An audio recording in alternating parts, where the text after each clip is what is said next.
Chapter 950. Perhaps he was unlucky or too unskilled. He gained nothing until late at night. He shook his head and put his fishing rod aside, and he went back to his room to rest. Wilbur would fish by the lakeside until late at night every evening. He stared at the float while sitting on the lakeside that evening. "I don't believe it.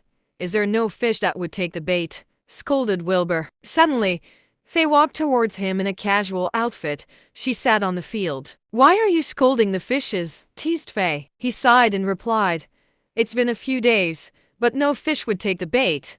Farron made fun of me for that." "Perhaps there are fish in the lake," she said. He asked, "How can this be?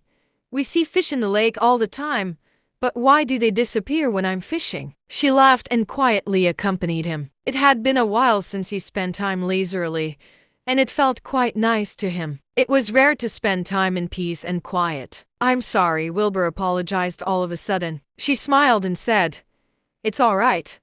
I'll wait for you." Wilbur stared at the float and did not speak again. They fell into silence again, but Faye thought it was sweet. Suddenly, a man in his 40s started to fish with his equipment near Wilbur. They were at the outskirts of Sea Lake Island. Wilbur opened the place for public use. The outskirts of Sea Lake Island often attracted anglers.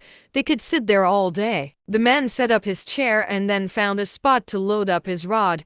He finally glanced at Wilbur. "Buddy, did you get anything?" asked the man. Wilbur smiled and shook his head. The man looked at this float.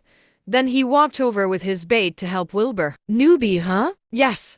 I'm a beginner," said Wilbur. The man said, "You have to set up a spot first, then wait patiently." "Thanks, pal," said Wilbur. The man asked after he helped Wilbur, "Buddy, can you pass me a cigarette?" Wilbur smiled and gave the man a cigarette. The man lit it up and chuckled. He said, "My wife is strict.